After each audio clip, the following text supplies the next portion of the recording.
Salut les entrepreneurs. Aujourd'hui, je vais vous parler d'un sujet lié à l'entrepreneuriat en général qui va être dans ma série Les questions à se poser avant de créer une entreprise. La question que je souhaite traiter aujourd'hui, c'est celle de qu'est-ce que je veux comme entreprise dans 5 ans. Pourquoi c'est important de se la poser et pourquoi je veux que vous vous posiez cette... Quand on conçoit un projet entrepreneurial, il faut être dans l'action, il faut travailler, il faut avancer. C'est très bien. Le problème qu'on a dans la vie, c'est qu'il existe un effet qu'on appelle l'effet tunnel, c'est-à-dire que quand on est en train d'avancer, on a tendance à ne pas utiliser sa vision périphérique. Et ça, c'est très valable dans la vie quotidienne. Quand vous êtes sur l'autoroute et que vous êtes focalisé sur ce qui se passe devant, très souvent, vous ne voyez pas ce qui se passe sur les côtés, s'il y a un animal qui débarque, s'il y a un avion qui se balade ou autre chose. Vous ne faites pas attention à ces détails-là. En entrepreneuriat, c'est un petit peu pareil. Quand on est trop focalisé sur le règlement de problèmes quotidiens, quand on est trop focalisé sur l'action, en démarrage d'activité, très souvent, on va être focalisé sur aller chercher du cash pour se payer et payer les frais de la société. Mais alors, on va oublier de prendre de la hauteur, on va oublier de prendre du recul et on va oublier de se définir un cap. Et le problème, c'est que vous pouvez avancer très vite. Si vous ne savez pas où vous allez, vous n'arriverez jamais nulle part. Le fait de se donner ses objectifs à 5 ans, le but de l'exercice, c'est celui-là. Évitez aussi de subir la gestion de votre entreprise, les différentes opportunités qui vont arriver. En pratique, quand on est chef d'entreprise, en tout cas je vous le souhaite, on va avoir plein d'opportunités qui vont se présenter. Et les opportunités sur lesquelles vous allez devoir aller ne sont pas forcément les premières que vous allez avoir. Alors attention, des fois vous n'avez pas vraiment le choix, des fois il faut avancer, mais se donner ces objectifs de long terme, ça va vous permettre de vous aider à choisir les opportunités sur lesquelles vous devez aller. Est-ce que vous allez faire un partenariat avec la personne A ou la personne B? Est-ce que la personne A va vous rapprocher de ses objectifs à 5 ans ou plutôt vous en éloigner? Vous pouvez quand même faire un partenariat avec elle, mais vous allez avoir une attitude différente si vous faites un partenariat avec cette personne, selon si elle vous approche ou si elle vous éloigne de vos objectifs. Mais pour savoir ça, encore faut-il en avoir. Et il y a quelque chose qu'on dit souvent en entrepreneuriat, à vrai dire, je ne sais pas trop si c'est du bullshit ou pas, mais ça me plaît pas mal, donc on va considérer que c'est vrai, c'est qu'on a tendance à sous-estimer ce qu'on est capable de faire sur 5 ans, et on a tendance à surestimer ce qu'on est capable de faire à court terme, paraît-il. Ça me paraît quand même assez vrai de l'expérience que j'ai. Vous m'auriez demandé en 2020 où je serais en 2025. Je pense que les 3 quarts des choses que j'ai faites, j'aurais pas pensé une seconde y arriver. Je ne crois pas que j'aurais pensé en 2020 que je serais là aujourd'hui en train de faire une chaîne YouTube où moi je vous parle en tête à tête, face caméra, comme je fais aujourd'hui. Pourquoi pas à 1 an? Parce que les objectifs à 1 an, vous avez assez peu de contrôle dessus. 1 an, c'est très très court. Vous pouvez très facilement, selon la nature de vos activités, bien sûr, prendre 1 ou 2 mois de retard sur des choses. Et donc si vous donnez des objectifs à 1 an, vous allez courir après des objectifs beaucoup trop concrets. Moi, l'exercice que je veux que vous fassiez, c'est vous donner des objectifs plus lointains pour qu'ils soient plus basés sur vos idéaux, vos objectifs concrets, ce que vous voulez atteindre comme cadre de vie idéal, plus que sur des problématiques techniques concrètes. Comment, concrètement, construire son plan à 5 ans? Du point de vue de votre vie professionnelle, posez-vous la question de quelles vont être vos actions quotidiennes concrètes dans 5 ans.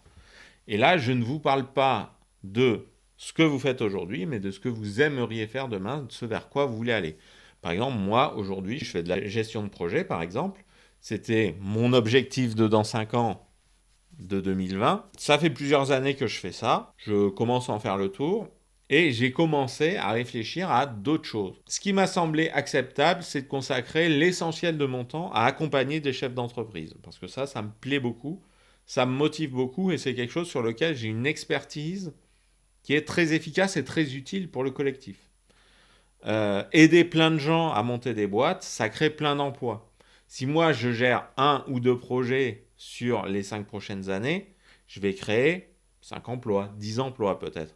Par contre, si j'accompagne des dizaines de chefs d'entreprise qui eux-mêmes créent leurs projets et chacun d'entre eux va recruter 1 à 5 personnes, alors mon action va créer énormément d'emplois. Voilà. Donc moi, j'ai visé ce truc-là qui n'est pas un métier aujourd'hui que je sais faire. C'est quelque chose que j'ai envie de faire.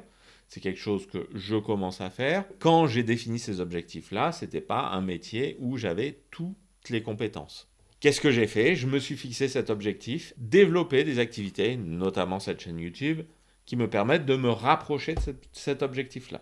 Comment vous aimeriez vous organiser? Plutôt tout seul, plutôt en équipe, avoir des salariés, être indépendant? Quelle est la typologie de client vers laquelle vous allez? Par exemple, moi, je préfère une typologie de petits entrepreneurs. Donc, je ne vais pas accompagner des grands patrons. Je préfère avoir un effet sur des personnes qui créent leurs petites activités, voilà, qui ouvrent un restaurant, créent une entreprise artisanale, qui créent une entreprise de service où ils vont vendre leur temps et celui de quelques autres personnes. Voilà, ça, c'est des gens que je préfère accompagner. Ou même des indépendants qui créent leur propre emploi et qui créent de la richesse comme ça. L'organisation de votre vie professionnelle, dans quelle ville aussi vous souhaitez aller, est-ce que ce sera en France, est-ce que vous souhaitez voyager, etc., etc. Tout ça, ça va vous aider au quotidien à choisir la manière dont vous allez travailler et les missions que vous allez accepter, les compétences que vous allez développer. Ensuite, vos revenus. Combien vous voulez gagner? Évidemment, vous allez me dire le plus possible. Non. Moi, j'aimerais que vous fixiez des objectifs financiers chiffrés. Ça aussi, ça va vous aider au fur et à mesure que vous avancez. Au fur et à mesure que vous calez des négociations, ça va vous permettre de remonter vers un niveau qui se rapproche de ça. Peut-être que vous n'y arriverez pas. Moi, je ne vais pas vous cacher que les objectifs que j'avais pour les années 2020, je ne les ai pas maintenus. C'était un petit peu au-dessus. J'ai choisi consciemment de les abandonner au fur et à mesure de mon avancée parce que je me suis dit, voilà, il faut que j'aille plus loin dans certaines choses que j'apprécie pas trop de faire pour augmenter mon taux horaire. J'ai plutôt envie aujourd'hui de faire un virage, donc j'accepte de remettre en cause cet objectif-là pour en développer un autre, avancer plus sur un autre. Voilà. Donc, posez-vous ces questions-là. Et je viens de vous faire une remarque importante, c'est que en fait, votre plan à 5 ans, il va changer tout le temps. Tous les ans, vous allez pouvoir changer votre plan à 5 ans pour les 5 prochaines années. Mais dans tous les cas, vous avez un cap et vous avancez sur ce cap. Et même si vous divergez un peu du cap que vous êtes fixé, ça va quand même vous permettre d'avoir avancé un peu plus vers le nouveau cap que si vous tourniez en rond sans savoir où vous allez. Quelles sont les autres questions que vous pouvez vous poser? Quelle est l'articulation entre votre vie professionnelle et votre vie personnelle? Est-ce que vous allez bosser les jours de semaine parce que si? Est-ce que vous allez bosser plutôt un peu tous les jours parce que mi? Combien d'heures vous souhaitez travailler? Est-ce que vous allez intégrer à votre vie un loisir particulier? Je ne sais pas, moi par exemple, vous êtes chasseur, la chasse est ouverte le jeudi, dans ce cas-là, vous n'avez pas travaillé le jeudi, très bien. Je suis à la campagne, j'ai énormément de gens dans mon entourage qui ont adapté leur activité, leur manière de travailler au fait qu'ils soient chasseurs. Évidemment, les enfants, ça peut être un facteur important. Moi par exemple, pendant les vacances scolaires, je ne travaille pas le matin parce que je m'occupe de mes enfants et ça me permet d'éviter d'avoir à trouver une solution de garde parce que cette solution me permet d'être suffisamment productif. Du coup, je pars peu en vacances, mais cette solution me permet d'être suffisamment productif tout au long de l'année parce que je consacre du temps à m'occuper de mes enfants le matin pendant les vacances scolaires. Ça peut être un objectif saisonnier aussi. Si pour vous c'est important de passer tous les hivers au ski, peut-être qu'il faut une activité qui soit plus l'été, par exemple. Que ça puisse vous dégager du temps l'hiver. Sur tous ces objectifs-là, quels sont ceux qui vous tiennent le plus à cœur? Quels sont les objectifs prioritaires et les objectifs un peu plus secondaires? Notez-vous tout ça et vous allez vous faire votre plan de progression sur les 5 prochaines années. Je vous conseille de ne pas définir forcément des objectifs intermédiaires parce que le risque qu'on a avec cette histoire-là, c'est qu'on va faire un plan sur 5 ans, c'est très bien. On va se définir des objectifs intermédiaires et on va se mettre la pression sur des sujets qu'on maîtrise peu. Par exemple, si votre objectif dans 5 ans, c'est de travailler 30 heures par semaine, pourquoi pas, et qu'aujourd'hui vous êtes à 40, la solution n'est pas forcément d'enlever 2 heures tous les ans. Ça peut être d'aller chercher par plus de travail aujourd'hui une très forte augmentation en compétences et donc une très forte augmentation dans son taux horaire pour dans un second temps réduire son enveloppe horaire et donc gagner un peu mieux sa vie en travaillant beaucoup moins. Voilà. C'est pas forcément linéaire la progression vers un objectif.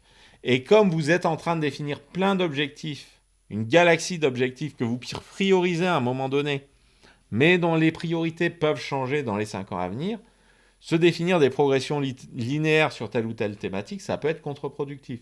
Donc moi, je vais vous conseiller d'avoir une approche un peu plus intuitive que ça, c'est-à-dire au cas par cas, dans votre quotidien, vous posez la question de voilà mes priorités dans 5 ans. Est-ce que ce que je suis en train de faire tout de suite, ça m'approche ou ça m'éloigne de cette priorité-là? Et je pense que c'est suffisant. En tout cas, moi, c'est la manière que j'ai d'avancer vers cette thématique-là. Il vaut mieux aller dans la bonne direction à votre rythme et peut-être mettre 6 ans à atteindre vos objectifs à 5 ans que de se mettre une grosse pression et de craquer dans votre cerveau et de tout arrêter. Comment on avance vers ces objectifs-là? Là, je vais encore une fois me répéter, mais ça va être de l'amélioration continue, comme je vous dis. Et donc, je vais vous inciter à avoir une approche itérative de votre organisation, une approche itérative de l'organisation de votre activité. C'est-à-dire, régulièrement, vous allez faire des cycles où vous allez travailler, analyser ce que vous faites, améliorer votre travail, replanifier, puis travailler, etc. etc. Et sur ces cycles-là, ces objectifs à 5 ans vont vous donner l'opportunité de valider votre progression vers ces objectifs. Vous avez défini vos objectifs prioritaires, qui peut être me dégager du temps, qui peut être gagner tant d'argent, qui peut être aller vers telle activité. Très bien. Quand vous faites un point, par exemple, tous les 3 mois, vous pouvez regarder, est-ce que j'ai avancé vers ce truc-là? Et parfois, la réponse va être non. Mais si vous avez une bonne raison, c'est pas grave. Et qu'est-ce que je fais pour avancer un peu plus vers cet aspect-là? Si vous faites ça, pour moi, vous allez avancer dans la bonne direction, quoi qu'il arrive, et vous allez avoir moins d'angoisse, moins d'inquiétude, etc., sur le fait que vous en soyez loin si vous avez documenté tout ça.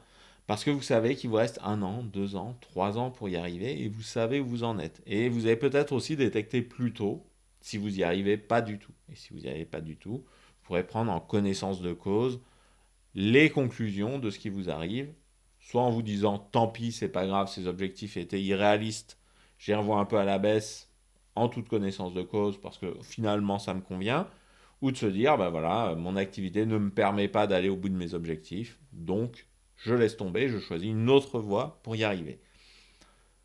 Le plan ne doit pas être quelque chose de trop rigide. Le plan ne doit pas être quelque chose qui vous emprisonne dans une vision de la vie. Ça doit être quelque chose qui vous aide à avancer dans la vie. Voilà.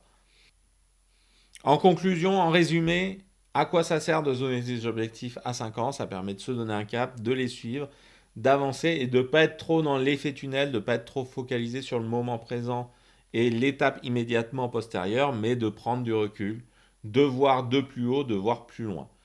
Il faut, dans tous les cas, essayer de rester flexible, de rester souple, d'être capable de pivoter, d'être agile, de ne pas rester trop focalisé sur ses objectifs à 5 ans, mais de toujours aller dans une direction et de toujours savoir pourquoi vous allez vers cette direction-là. Ce que je vous conseille, c'est dès aujourd'hui de commencer à noter ces objectifs-là. Pourquoi pas en commentaire, comme ça vous pouvez les partager avec les autres et vous pouvez, en plus de faire tourner l'algorithme, aider les autres à avancer sur leurs objectifs à eux. Mais je vous conseille dès aujourd'hui de vous prendre du temps pour le faire ou de vous caler un créneau prochainement dans les jours à venir où vous allez faire ça, vous calez 1 heure, 30 minutes, où vous notez les objectifs prioritaires. Déjà, ça va être pas mal.